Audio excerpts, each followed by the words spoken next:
Olá, amigos do site Notícias Agrícolas, eu sou o Frederico Olive, estamos ao vivo para o site, quem está acompanhando as informações hoje para falar de agricultura sustentável. Estamos nas últimas semanas entrevistando agricultores de todo o país para falar das suas experiências em cultivo no sistema plantio direto com cobertura permanente de palha. E hoje eu tenho o prazer de conversar do outro lado da linha com Charles Peters, lá de Rio Verde, em Goiás. Boa tarde, Charles. Boa tarde, Frederico, tudo bem? Boa tarde a todos os ouvintes, é um prazer, uma honra poder estar aqui presente. Muito bem. Charles Peters está falando diretamente lá de Rio Verde, ele é descendente de holandeses aqui do interior de São Paulo, que já cultivavam aqui no interior de São Paulo e agora estão produzindo lá no sudoeste goiano. O Charles também é presidente do GAPES, lá do sudoeste goiano, que é o Grupo de Apoio à Pesquisa do sudoeste goiano. Ô Charles, você já vem de uma família que seu pai já vinha trabalhando com o plantio direto na palha e você certamente está evoluindo no sistema, né? É isso que a gente quer falar com você, a sua experiência em cultivar e implantar no plantio direto, mas agora dentro dessa situação de agricultura sustentável, né? Usando realmente as premissas do plantio direto para ter uma agricultura muito próxima da natureza, que é o que os outros agricultores já nos informaram. É assim mesmo?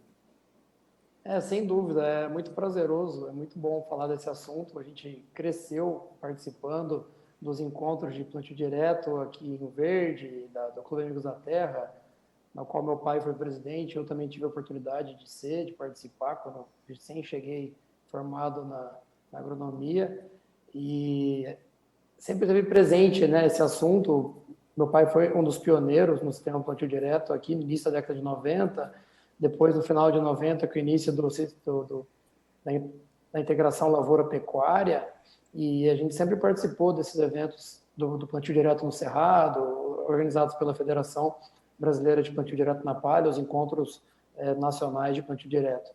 Realmente é um assunto que envolve o sistema de produção, a gente acredita muito que o sistema de produção tem que estar sempre sendo melhorado e acaba que é multidisciplinar, né? Tem que estar atentando a diversas variáveis para buscar o melhor sistema de produção, que hoje o plantio direto tem que ser aperfeiçoado, né?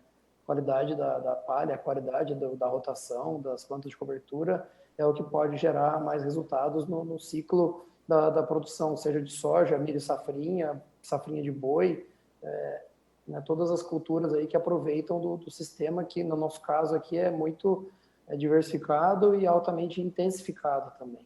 Muito bem. E dentro, então, dessa sua experiência em cultivar em agricultura sustentável, quais são as receitas que você utiliza aí? Claro, a gente já falou de perfil de solo, cobertura permanente de palha sobre o solo e também a rotação de culturas, né? Qual é a sua experiência nesse sentido para demonstrar para os agricultores que estão nos acompanhando quais são os desafios, né, e as conquistas que eles podem ter aplicando essas premissas da agricultura sustentável dentro do sistema plantio direto? A agricultura sustentável é um conjunto, né, que tem a pirâmide aí, que a gente tem que ter sustentabilidade social, econômica e ambiental, né? E com certeza o plantio direto foi uma das maiores invenções que existiu para mitigar o maior problema inicial, que era a erosão, degradação do solo, aquele monte de processo de movimentação do solo. Hoje, imagina o preço do diesel hoje, é completamente inviável, o custo de produção é muito mais alto, né? A gente tem que ter um perfil bem feito. A gente busca hoje essa melhoria do perfil sem subsolagem, né, buscando usar as braquiárias, os pânicons no consórcio com milho safrinha, no consórcio após a soja, né, formando esses capins no final do ciclo da soja, em áreas que a gente não vai fazer safrinha, em áreas que vai milho safrinha fazendo consórcio. Hoje a gente faz mix com diversos capins aí. Já não estamos usando mais a rosienses, que a gente acredita que é uma braquiária eficiente, porém ela é muito boa para começar o aprendizado de uso de consórcios no sistema Santa Fé, mas hoje a gente está priorizando justamente as brisantas e os pânicos para ter um efeito melhor de reestruturação do solo, na parte física, na parte química, ajudando a carregar nutrientes ou reciclar nutrientes, e na parte biológica, aumentando a quantidade de palha e conseguir, consequentemente, mais rotação de raízes e matéria seca e, consequentemente, também o incremento de matéria orgânica, né? O incremento da microbiologia, né? De ter mais participação de diferentes micro-organismos a decomposição dessa relação CN, diversificando o uso de capins, e estamos buscando agora o consórcio também com crotalária. Milho com crotalária vai ser o nosso próximo passo que a gente está buscando implementar. A gente usa muita pecuária também, né? Então a pecuária aproveita muito esse excedente de forragens no período da seca, né? Muito bem. E qual é o trabalho que você faz de rotação desse mix de plantas nas suas áreas de produção? Hoje, basicamente, a gente planta metade do milho safrinha nosso com consórcio de capim, sendo aí 4 espécies diferentes, né? Com capim braquiária marandu, que é o braquiarão, com piatã, com tamane, que é um pânico que a gente vai fazer esse ano, já o milho com tamane em 2 talhões, e a gente busca favorecer os talhões que têm mais acesso, facilidade de manejo do gado, né? A gente tem criação, cria e recria de gado, somos criadores de canchinha, a gente cria uma raça PO, que a gente tem que ter as vacas e bezerros, e eles passam, a gente passa apertado pela falta de pastagem permanente nesse período do verão. Mas o bom é na safrinha, né? A partir de maio, que a gente faz as áreas mais arenosas, ou cascalho, a gente não faz milho safrinha. Então a gente começa a ter já capim pós-soja para fazer pastejo rotacionado com gado de recria, que a gente consegue adquirir gado para recriar, fazer recria e engorda. Essa recria já é um semi-confinamento, né? E depois segue para o confinamento para fazer a terminação. A gente faz isso já há alguns anos, usando essas áreas que ficam inviáveis para milho. Então a gente planta uma soja de ciclo mais longo, forma o capim normalmente pânico, pós-soja, e essas áreas são muito bem recuperadas com esses pânicos, exemplo de espécies como Quênia e Zuri, que a gente aprendeu a usar esses anos, né? São variedades mais fáceis de manejar quando se compara com Mombaça, né? O capim Mombaça, por exemplo. Então a gente vê uma recuperação muito boa desses talhões que tem alguma mancha de cascalho ou manchas de areia, né, de textura mais inferior, e o milho a gente sabe muito bem, o milho é muito mais exigente, é muito mais a perda de produtividade do milho nessas manchas de cascalho e areia é muito maior, a gente consegue fazer bem a soja nesse período de verão, né, e nessas áreas que o milho não vai tão bem, a gente faz a safrinha de boi. E a soja ganha muito com isso no ano seguinte, com essa melhoria de solo, matéria orgânica. A gente vê que com essa palhada que fica, essa cama de forragem que fica, a gente consegue ter uma resistência à seca, as lavouras ficam muito mais uniformes nesse período da soja, né? E até em reboleiras de compactação, nematóides, a gente vê que nessas áreas que está indo capim quase todo ano, mesmo que pós-milho, milho com capim e depois gado pós-milho, no período de julho a setembro, a gente vê uma melhoria muito grande na uniformidade dessas lavouras. Da soja realmente está mais parelha nesses talhões por ter menos problema de infiltração, compactação, a raiz mais profunda, consequentemente menos problema de nematóides, pratilencos e fusário.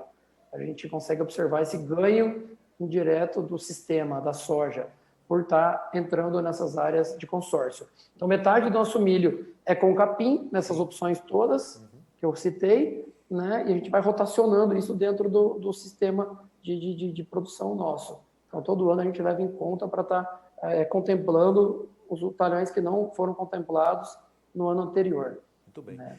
Já e ia a planta de cobertura ser o próximo passo, né? O mix de plantas. Eu ia te perguntar, então, quais eram os principais benefícios que você tinha com a implantação desse sistema mais intensivo, né, do plantio direto. Você já respondeu. Então, eu queria fazer uma comparação. Como é que era antes, né? Como é que vocês cultivavam antes? Quais eram as dificuldades e os desafios? Porque muitos agricultores, nesse momento, ainda plantam de maneira ainda do plantio direto, que eu diria convencional, e ainda estão buscando essa excelência que vocês já alcançaram. Qual é a diferença do que era antes para esse momento agora? A diferença é que as áreas eram mais manchadas, né? Uma época que a gente fazia sim integração, mas mais visando as áreas mais marginais para o uso de gado na seca. Fazia, vamos supor, 20% da área de milho só para atender a demanda do gado. Hoje a gente faz área maior pela demanda da soja. A gente brinca que a soja paga essa conta, né? Só a pecuária aproveita da fartura. Né? A semente de capim, a soja que arca, porque é a soja que vai ganhar o benefício no ano seguinte, né? Então, a gente viu que os talhões estão ficando mais uniformes, a gente está usando também esterco, como é que fala, composto, né, cama de frango e composto orgânico, alguns talhões. Então, tem alguns talhões que a gente faz um preparo, a gente faz o calagem, uma gessagem mais intensa, uso desses compostos, soja. O talhão já uniformiza devido ao uso desses compostos orgânicos. E aí, no ano seguinte, já obrigatoriamente, essa área vai milho com capim, independente de gado ou não. Então, se a gente não tem condição de cercar, por ser área muito difícil, ou beira de rodovia, por exemplo, a gente não tem necessariamente que colocar gado, então a gente vai fazer o capim pelo benefício do sistema e passar rolofaca, por exemplo, para simular o pastejo. Né? Que quando você quebra a dominância apical com pastejo ou com rolofaca, você estimula novas raízes, novas radicelas e essa biologia, toda essa promoção de raízes na subsuperfície, né? A gente sabe que hoje a massa de raízes, a quantidade de raízes que esses capins podem levar para 2, 3 metros de profundidade é fenomenal aí para os benefícios da física do solo, da biologia do solo e trazer nutrientes de volta. A exemplo do potássio, do enxofre, do boro, que essas capins podem reciclar, buscar os nutrientes que estão a 1 metro, 2 metros de profundidade de volta para a superfície, né? Aí a cultura seguinte também vai aproveitar muito disso. Então, o que a gente observou realmente é lavouras mais parelhas, mais uniformes quando entram esse sistema de produção, que envolve uma correção muito bem feita para melhorar o 20/40, 40/60 também, né? E o uso desses capins, independente de ter gado ou não. Muito O que bem. nós mudamos foi isso.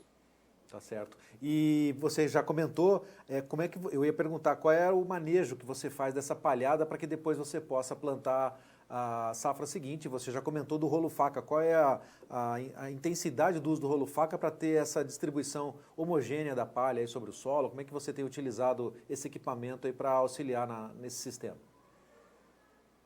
Depende muito do regime de chuva. Se a gente tiver uma chuva em agosto, seria interessante ter chuva para depois ter uma brotação nova, ter esse capim ter um rebrote para depois passar a rolofaca e estimular um novo rebrote. Mas pela falta de umidade, muitas vezes a gente passa o rolofaca, o capim não consegue ter o rebrote. A gente fica esperando a primeira chuva em setembro, né? E a dessecação, dependendo da quantidade de massa, a gente vê que tem que ser mais antecipada também. Então, em áreas que não tem pastejo, a gente procura dessecar até em agosto mesmo, né? Então, daria para dessecar, passar rolofaca logo após a colheita de milho, pensando em ajudar a quebrar também a soqueira de milho, né? Rolofaca a gente passa meio que geral, então não é só devido ao capim, é devido ao milho, capim, depois a gente desseca, se houver um rebrote melhor ainda, para dessecação antecipada, né? A gente acredita que onde não vai gado, a gente tem que dessecar até 60 dias antes, para melhorar a plantabilidade e ter mais benefícios desse capim para a cultura seguinte. Muito bem. Em relação à produtividade, como é que você vem acompanhando a evolução aí, da sua média, né, de colheita, realizando esse sistema mais intensivo do plantio direto? Você tem alcançado maiores produtividades, não só no milho e na soja, mas também por quilo de carne de animal por hectare? Olha, a gente vê uma evolução aí de 2, 3 sacos de soja ano, mas o que ajuda muito é que as áreas mais marginais hoje não estão quebrando mais a média, né? Antes as áreas mais marginais colhiam 10 sacos a menos que as melhores áreas. E hoje com esse manejo integrado, né, buscando essas melhorias e aproveitamento da pecuária, a gente consegue ter uma rentabilidade em torno de R$ 1.200 por hectare nessas áreas de areia, que com milho talvez não vai dar isso, porque a produtividade do milho cai muito, né? Essas manchas de areia. E a gente consegue então ter uma rentabilidade igual ou melhor ao milho nas áreas mais marginais. E na soja a gente não tem quebra. A quebra fica muito menor, tanto em manchas de cascalho que nós temos, como em manchas de areia. Então a gente observa que ter variedades mais tardias, plantados mais no final, que não obriga a gente a ter aquela pressa de plantar na areia ou no cascalho, porque não vai ter safrinha.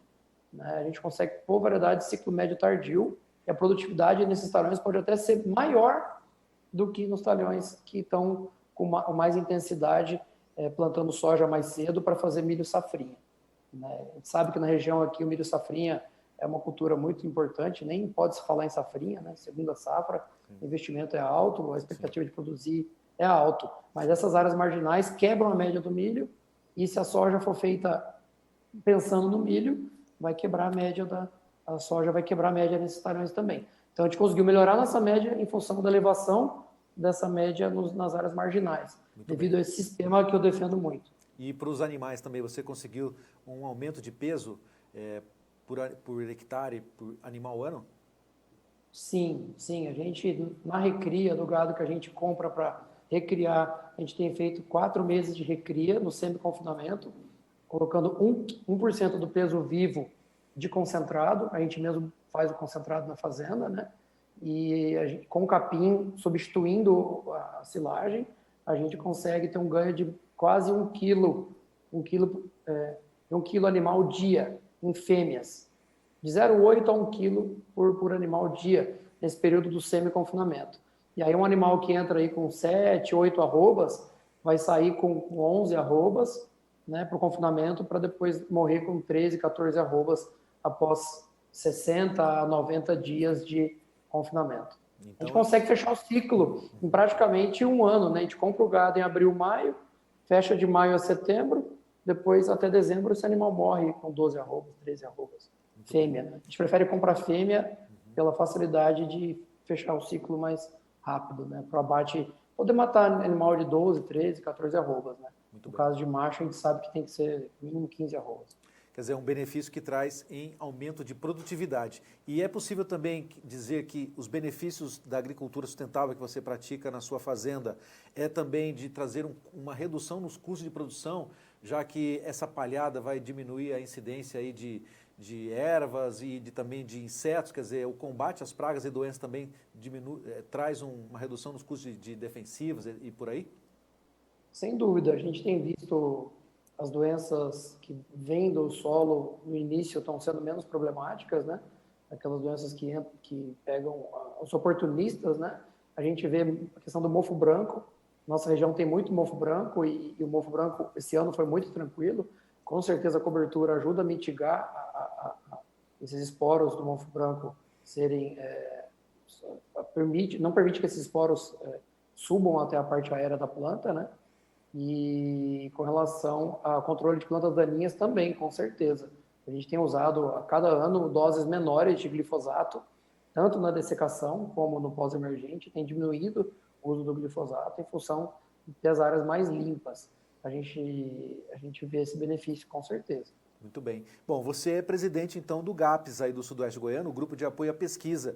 São 34 produtores que fazem parte desse grupo. Nas suas reuniões, o que vocês discutem ainda a respeito dos novos desafios para que esse sistema seja cada vez mais harmonioso, né, mais equilibrado para a atividade agrícola? Sem dúvida, não existe receita de bolo, né? A gente precisa adaptar a nossa realidade, a realidade da região. E o GAPS esse ano está fazendo 20 anos, ano passado fez 20 anos, esse ano 21 anos, né? E a gente sempre investiu em pesquisa, sempre teve a pesquisa como o nosso norte na tomada de decisão técnica, na tomada de decisão das melhores ferramentas, melhores tecnologias. E a gente hoje tem uma pesquisa própria com uma estação aqui perto da cidade. A Fazenda dos Produtores está sempre aberta para fazer trabalhos também pontuais, de acordo com a necessidade. E a agricultura sustentável está na principal pauta, né? Que é o sistema de produção sustentável. E aí, hoje a gente tem trabalhos aí para tentar comprovar as melhorias dessas plantas de cobertura, qual o melhor mix, qual as melhores espécies. Dá para fazer crotalária com milho, nós estamos validando isso agora. O melhor método de fazer o milho em consórcio com crotalária, depois em consórcio com capim mais crotalária, plantas de cobertura, 3, 4, 5 plantas de cobertura após soja, pensando em estar melhorando talhões muito problemáticos em nematóides, por exemplo, né?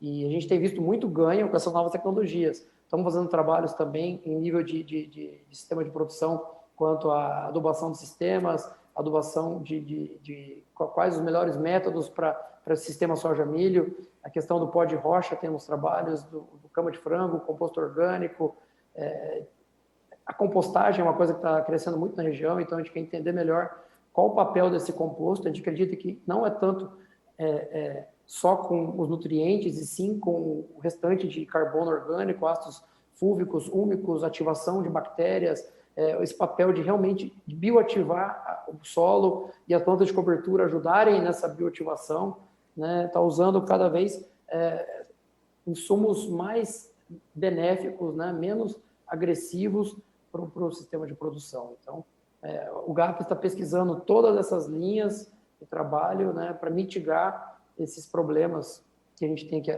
lidar com problemas climáticos, e a gente tem que adaptar o sistema a isso, né? Então, quanto mais equilibrado o sistema, quanto mais consolidado o sistema de produção, a gente vai ter um resultado mais longevo em termos de sustentabilidade do agricultor, sustentabilidade das culturas, do manejo, né? A produção, a rentabilidade tem que estar ligada a isso. Então, a gente está tentando viabilizar as melhores práticas, as melhores técnicas. Temos 4 associados aí que são fundadores do GAS, né, que é aquele grupo de agricultura sustentável, grupo associado de agricultura sustentável.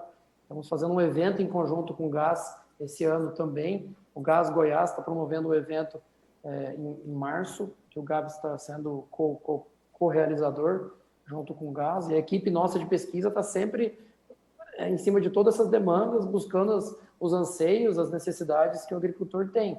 E a agricultura sustentável, conservacionista, passa por tudo isso. A gente hoje, com certeza, o nosso estoque de carbono tem melhorado, com certeza nós estamos reciclando carbono, sequestrando carbono, temos que prestar serviços ambientais aí, de provar o tanto que a gente consegue sequestrar o carbono do sistema, né? Seja usando menos insumos, seja com cobertura de solo e plantas, mitigando as perdas aí de carbono no sistema, né? Muito bem. Você acredita que a evolução desse sistema que vocês estão aplicando passa também pelo uso dos produtos biológicos?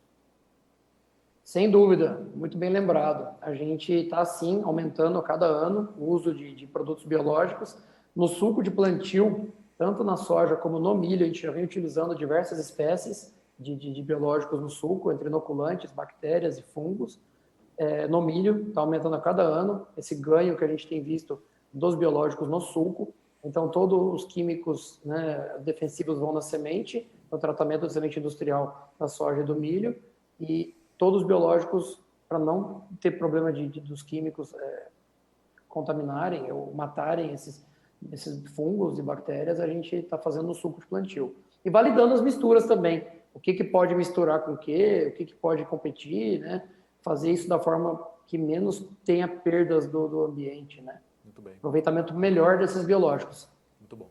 Bom, então, quer dizer, é um sistema que está sempre em muita evolução, né? Você está dizendo ainda que a pesquisa ainda está trabalhando para saber qual é a receita ideal para cada região, e para vocês aí do Sudoeste Goiano, que é uma das regiões mais produtivas do Brasil, onde se usa muita tecnologia. Ô Charles, então eu queria uma consideração final sua a respeito, então, de quem está nos assistindo, daquilo que você acredita ainda que seja a evolução desse sistema e essa resposta, né, como você disse, né, à sociedade, né, dessa agricultura mais conservacionista, né, mais regenerativa, né, como outros agricultores já nos trouxeram de informação aqui, de que isso também traz aqui essa situação de que a produtividade ela é vertical, né, isso demonstra aí também um empenho do agricultor em dar essa resposta. O maior desafio hoje é que o sistema de produção é muito dinâmico, né? Todo ano é um ano diferente, a gente tem que lidar com diversas variáveis, né? Muitas variáveis que a gente não consegue controlar. Então, a parte que nos compete controlar, que é interferir nas melhores práticas, nos melhores manejos de produção, manejo de solo, manejo do sistema, coberturas, a gente tem que tentar agregar um máximo, né? E buscando sempre melhorar a rentabilidade, melhorando a produtividade e reduzindo custos, né? Não tem como hoje a gente ser competitivo sem equilibrar os custos e tentar produzir sempre um pouco mais, né? Evoluindo nesse aprendizado. Eu acredito que é uma curva de aprendizado eterna, que a gente sempre vai ter um problema, um desafio novo para enfrentar. A gente está lidando com uma fábrica a céu aberto e eu vejo que o agricultor hoje, o técnico, o agrônomo, né, que está assistindo às lavouras, tem que ter um filtro muito grande. Hoje tem ferramentas digitais, ferramentas de manejo, ferramentas sustentáveis, tem que filtrar tudo que tem tentar tirar o melhor, construir um planejamento bem antecipado, né, de como que ele vai investir, aonde que vai responder mais no primeiro ano, ó, fazer um planejamento de melhoria dos talhões da fazenda, né, adequando todo ano uma coisa nova, adequando essas ferramentas que estão vindo, né. Hoje em dia, realmente, o filtro que o agricultor tem que ter para absorver toda a informação que chega e tirar decisões agronômicas, tirar tomada de decisão que realmente converta em melhores resultados, é o maior desafio, né? Hoje a gente está com grupos de WhatsApp, grupos técnicos, nós temos nossa pesquisa própria dentro do GAP justamente para ajudar a gente a tomar uma decisão mais assertiva, porque realmente tem muita coisa nova chegando todo dia. E não é tudo que vai somado construir, tem coisas que vão se equiparar. Então, a gente tem que ver o que vai construir essa melhoria da produtividade ano a ano, né? É um aprendizado. Tem que gostar muito, é uma questão de paixão, é uma questão de capricho, é uma questão de detalhe, é uma questão de realmente estudar e correr atrás e trocar informação. Eu vejo que o agricultor realmente tem que andar mais, visitar outros agricultores que estão fazendo coisas novas, trocar informação, que todo mundo tem alguma coisa de novo, de diferente para ensinar. E a gente faz isso muito dentro do GAP, nessa troca de informações, nessa troca de conhecimento. Eu vejo que a chave é essa, ao meu ver. Muito bem. Sem dúvida, realizar a agricultura já é apaixonante, muito mais agora com essa situação, essa possibilidade de fazer agricultura sustentável, dando essa resposta não só para a produção, mas também para a sociedade. Então eu agradeço a sua presença, viu, Charles Peters, falando diretamente de Rio Verde. Ele tem a sua fazenda Vargem Grande lá em Montevidéu, uma região que eu já visitei muito, conheço muito essa região aí, realmente reconheço aí o empenho dos agricultores em serem mais produtivos. Obrigado, viu, Charles, pela sua presença aqui falando de agricultura sustentável. Muito obrigado pelo convite, foi um prazer e agradeço o convite e a participação de todos aí conosco. Obrigado. Eu que agradeço então Charles Peters e vocês que estão acompanhando aqui o site Notícias Agrícolas, fiquem conosco, tem mais informações.